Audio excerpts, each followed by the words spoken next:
Olá, eu vou pontuar algumas ideias de um texto do Karl Mannheim chamado Estratégia do Grupo Nazista.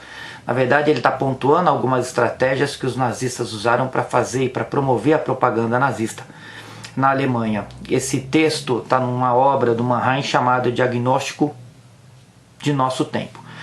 O que eu vou fazer? Eu vou pontuar as ideias e trabalhar um ou outro conceito referente a isso.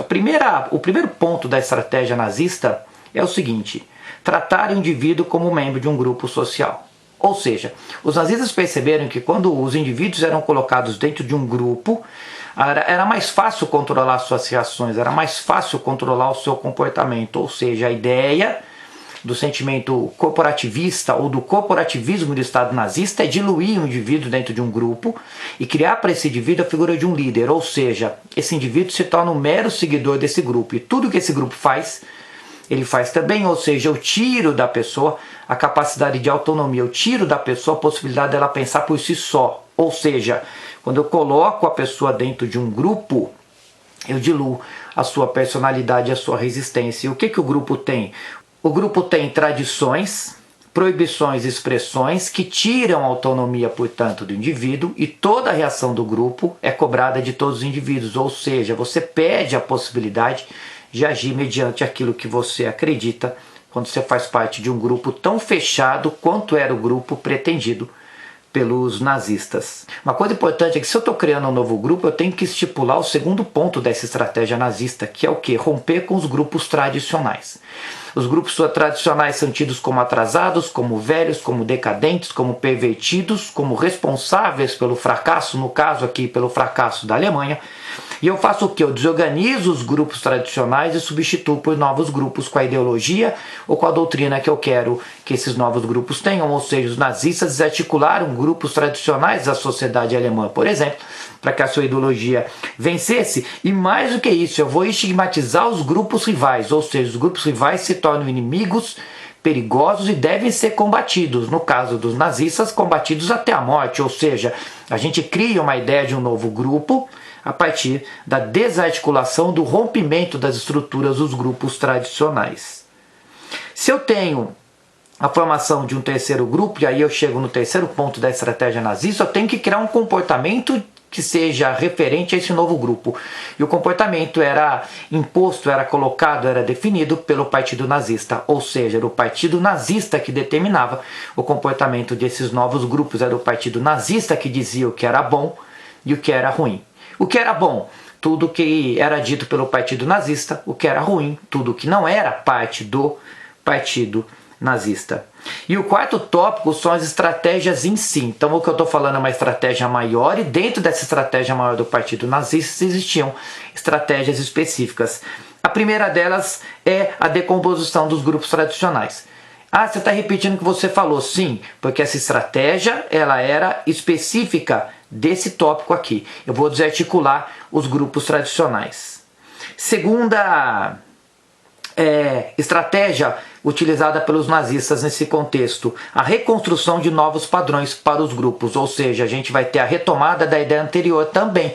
Ou seja, os nazistas criarão grupos a partir da sua própria ideologia, da sua própria estrutura. A terceira estratégia utilizada aqui é o aprendizado de novas técnicas de propaganda. E aí você vai ver os nazistas copiando muito do que havia sido feito na propaganda na ditadura do Stalin. Ou seja, a ditadura, sendo de direita ou sendo de esquerda, as ditaduras modernas usam os meios de comunicação de massa. Um dos exemplos que os nazistas utilizaram eram as propagandas que eram feitas pelo Stalin na União Soviética. O quinto ponto dessa estratégia maior aí é exatamente esse: o uso dos meios de comunicação de massa. E por que meio de comunicação de massa? Primeiro, porque eles são impessoais. Eles são impositivos, eles chegam e tocam a todos da mesma maneira, sem a possibilidade que você resista, sem a possibilidade que você se coloque contra eles. Uma coisa curiosa do meio de comunicação de massa, se a gente parar para pensar com calma, ele não oferece a possibilidade de resposta. E quando ele oferece possibilidade de resposta, ele oferece tantas respostas que a questão fundamental da pergunta se perde. Então o meio de comunicação de massa, ele é impessoal.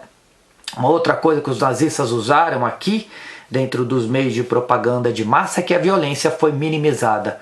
toda violência que é feita contra um rival, que é feita contra o inimigo, ela é minimizada, ou seja, a violência se torna um instrumento de política, a violência se torna um instrumento da política, a violência se torna um instrumento do partido. Sobre qual justificativa? A justificativa de salvar o país, de salvar a nação. E se a gente parar e pensar com calma, isso é muito mais recente do que a gente, inclusive, gostaria.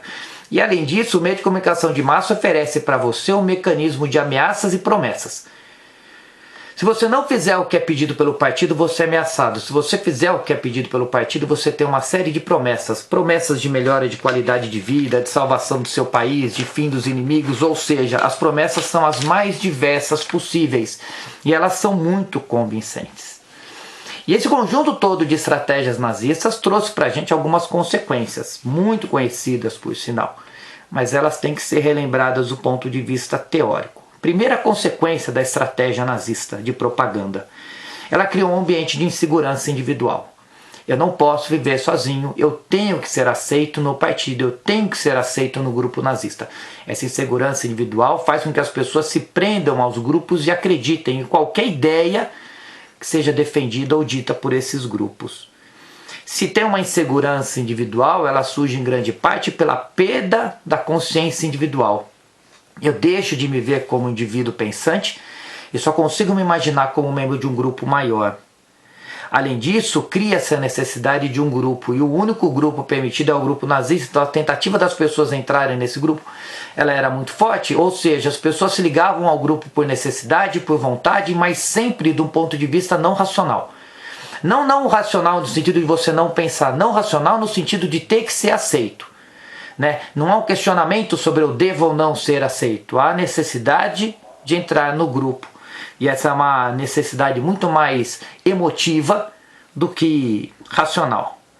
Além disso, a criação de um ambiente de pânico e desespero. Eu tenho uma série de inimigos, só o partido pode me salvar. E quem eram os inimigos? No caso aqui, eram os judeus, os ciganos, os homossexuais, as pessoas de esquerda. Na verdade, eram todos aqueles que não correspondiam às características definidas pelo partido nazista. E a última grande consequência disso é que a Alemanha nazista acreditava que o único instrumento de salvação da Alemanha era o partido. E como o partido era a encarnação da sua figura maior, que era o Adolf Hitler, o seu Führer, na verdade o partido se torna o único meio de salvação da Alemanha, e a única figura capaz de levar adiante esse projeto era o Adolf Hitler.